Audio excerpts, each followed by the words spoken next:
Assalamualaikum warahmatullahi wabarakatuh. Perkenalkan, nama saya Faren Kusme Devi, nomor absen 32 dari kelas 1910 IPS. Di sini saya akan mempresentasikan tugas ekonomi saya. Saya mengambil materi yang berjudul Perdagangan Internasional.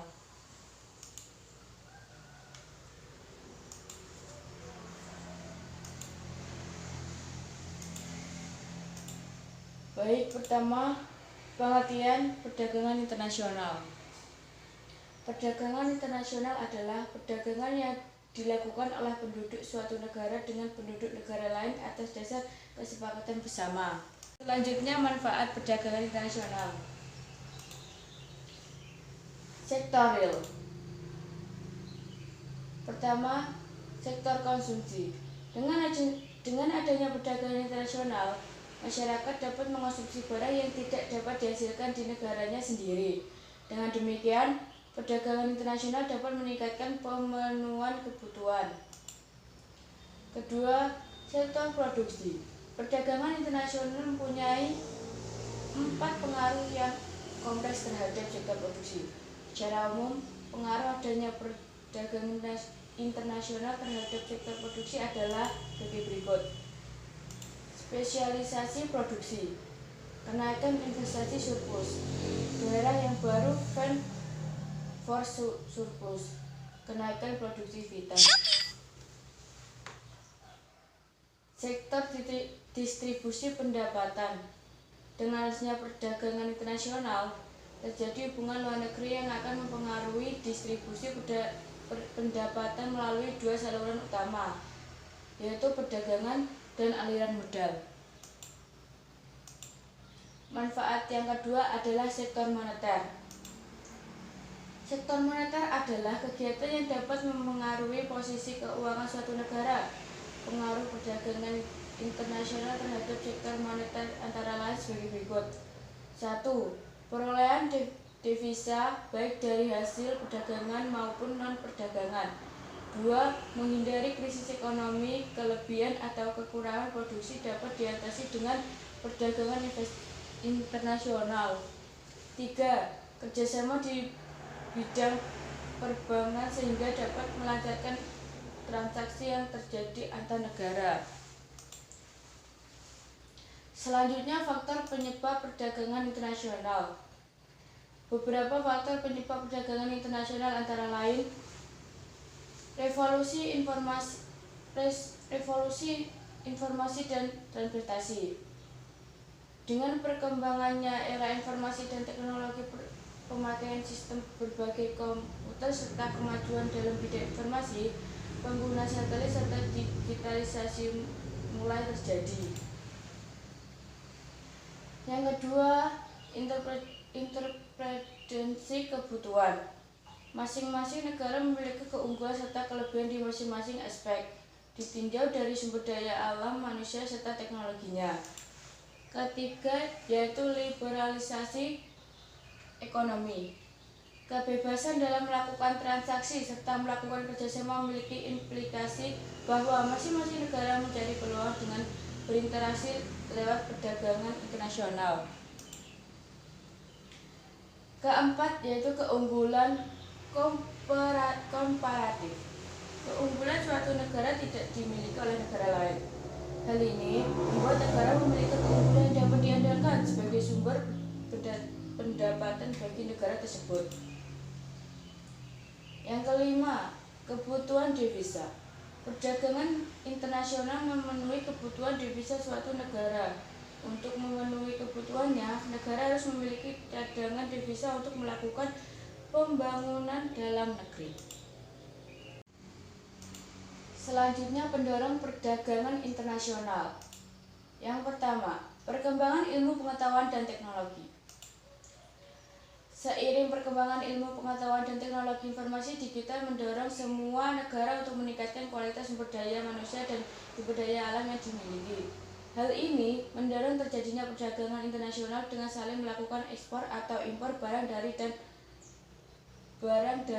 ke luar negeri. Kedua, kebebasan ekonomi.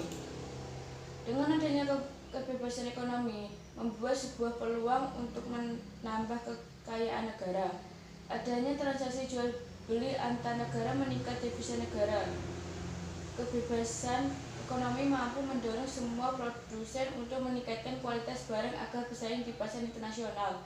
Masing-masing negara memiliki aturan perdagangan, namun dengan adanya kebebasan ekonomi, membuat interaksi antar negara semakin mudah dan mendorong meningkatnya perdagangan internasional.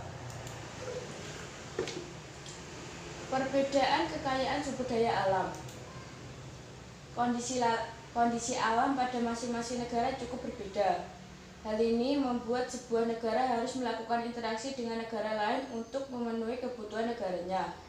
Diperlukan kerjasama interaksi dalam bentuk perdagangan internasional. Pasalnya, jarang sekali negara yang mampu memenuhi semua kebutuhannya sendiri.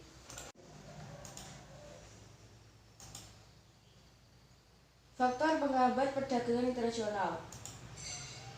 1. Perbedaan mata uang antar negara. Perbedaan mata uang setiap negara dapat menghambat perdagangan antar negara. Negara yang melakukan kegiatan ekspor biasanya meminta kepada negara pengimpor untuk membayar dengan menggunakan mata uang negara pengekspor. Namun, agar kedua negara diuntungkan dan lebih mudah proses perdagangannya, perlu adanya penetapan mata uang sebagai standar internasional. Kualitas sumber daya yang rendah. Sumber daya manusia rendah bisa membuat kualitas hasil produksi akan rendah pula. Suatu negara yang memiliki kualitas barang rendah akan sulit bersaing dengan barang-barang yang dihasilkan oleh negara lain yang kualitasnya lebih baik. Ketiga, pembayaran antar negara sulit dan beresiko.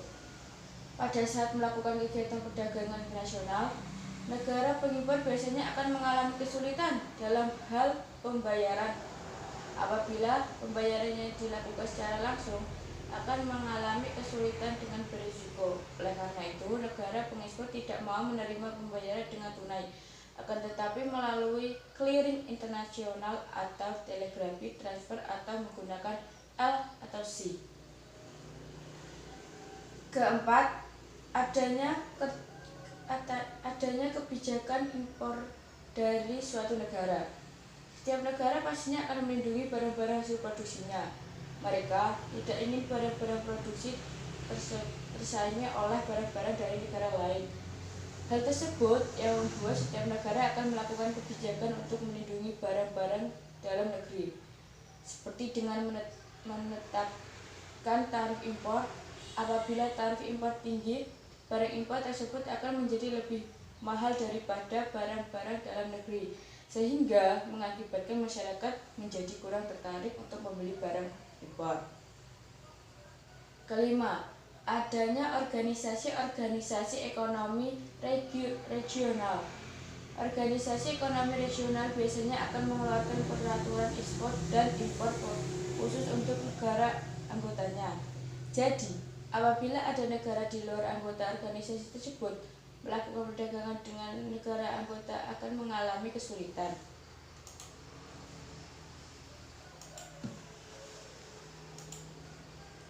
Teori perdagangan internasional. Teori keunggulan mutlak. Pada teori keunggulan mutlak dijelaskan bahwa perdagangan secara internasional akan memberikan keuntungan pada suatu negara dengan syarat negara yang melakukan produksi menetapkan harga lebih rendah dan dibandingkan dengan harga yang telah ditetapkan di negara lain. Misalnya, produksi negara A menentukan 5 sabun per jam, sementara itu di negara B 2 sabun per jam. Kemudian untuk sampo negara A memproduksi 3 sampo per jam dan negara B 7 sampo per jam. Kenapa terjadi perbedaan? Karena di negara A terjadi efektivitas serta efisiensi produksi sabun, berbeda dengan negara B yang kurang efektif. Begitu sebaliknya untuk sampo negara B lebih efektif. Dengan adanya perbedaan produksi dan efektivitas antar negara, maka bisa dilakukan pertukaran perdagangan secara internasional, yaitu dengan negara A membeli sampo negara B dan negara B membeli sabun negara A, akan terjadi keuntungan untuk dua negara jika negara A menjual sabun dan negara B menjual sabun. Teori kedua, teori keunggulan komparatif. Adanya teori keunggulan komparatif yaitu suatu negara tidak mempunyai keunggulan secara mutlak pada produksi barang. Pada suatu negara bisa melakukan perdagangan secara internasional, yaitu memilih barang yang paling efektif dan efisien untuk proses produksi. Pada contoh ini misalnya, bahwa di negara A produksi sabun bisa 5 sabun per jam, sementara di negara B hanya 2 sabun per jam. Kemudian untuk sampo, negara A untuk sampo bisa menghasilkan 2 sampo per jam dan negara B 2 sampo per jam. Bisa dikatakan sama-sama memiliki efisiensi. Namun di negara A bahwa baku sampo lebih mahal, jadi negara B tetap dianggap efisiensi dalam produksi.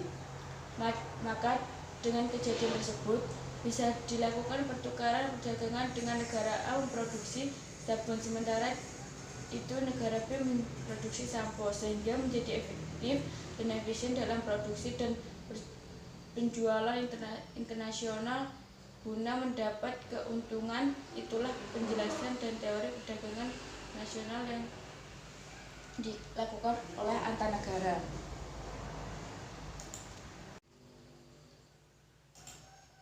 Kebijakan perdagangan internasional dan tujuannya. Pertama, tarif. Tujuan penetapan tarif atau bea masuk ini adalah sebagai berikut: menghambat impor barang-barang atau jasa luar negeri, melindungi barang atau jasa produksi dalam negeri, menambah pendapatan pemerintah dari pajak, mendorong konsumen menggunakan produk domestik. Kedua, yaitu kuota. Tujuan dari kuota ekspor adalah untuk keuntungan negara pengekspor agar dapat memperoleh harga yang lebih tinggi. Kuota produksi bertujuan untuk mengurangi jumlah ekspor. Dengan demikian, diharapkan harga di pasar dunia dapat ditingkatkan. Tujuan utama pelaksanaan kuota adalah untuk melindungi produksi dalam negeri dari serbuan luar negeri.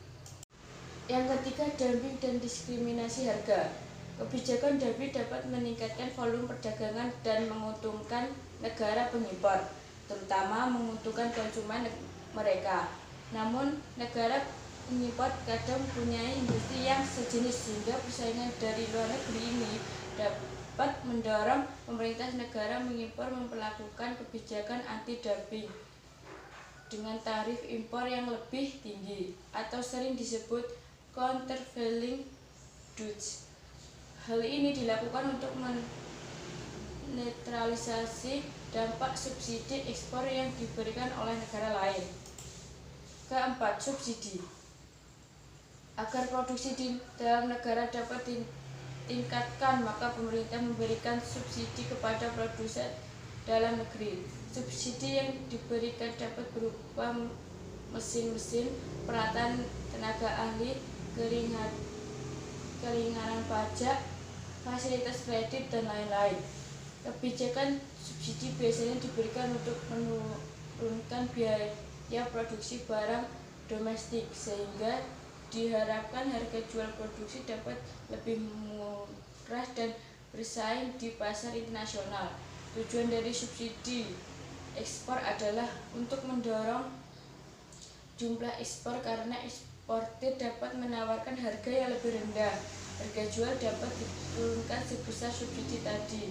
Namun tindakan yang dianggap sebagai persaingan tidak jujur dan dapat menjurus ke arah perang subsidi. Hal ini karena semua negara ingin mendorong ekspornya dengan cara memberikan subsidi. Larangan impor. Kebijakan ini dilakukan untuk melarang masuknya produk-produk asing ke dalam negara dalam pasar domestik. Kebijakan ini biasanya dilakukan karena alasan politik dan ekonomi. Dampak pelaksanaan kebijakan larangan impor. 1. Melindungi perusahaan dalam negeri dari kebangkrutan. 2. Menghindari atau mengurangi defisit neraca pembayaran. Larangan ekspor. Melarang ekspor ke luar negeri untuk jenis barang tertentu.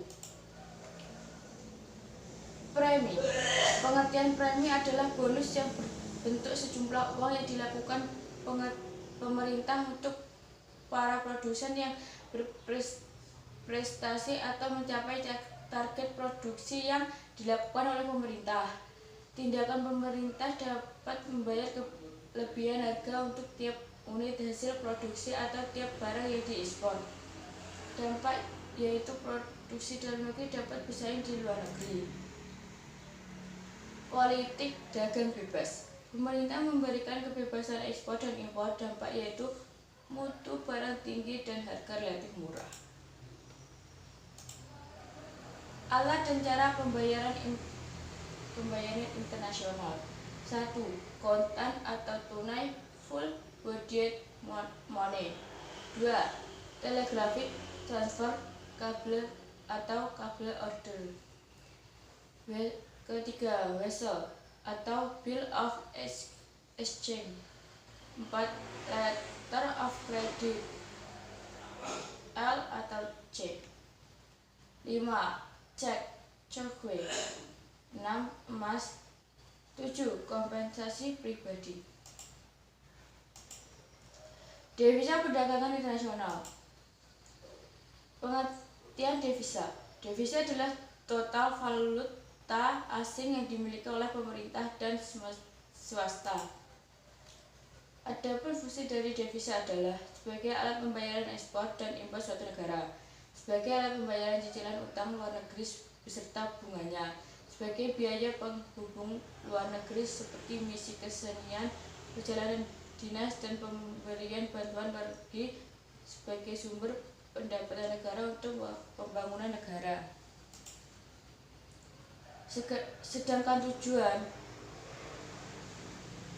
pengguna devisa adalah untuk membayar barang atau bahan yang diimpor oleh negara tersebut, untuk membayar jasa ke luar negeri, untuk membiayai perjalanan dinas ke luar negeri, untuk membiayai kos diplomatik luar negeri, untuk membiayai beasiswa para pemuda dan mahasiswa yang belajar di luar negeri, untuk memberikan sumbangan ke negara lain, membangun fasilitas umum yang ada di dalam negara.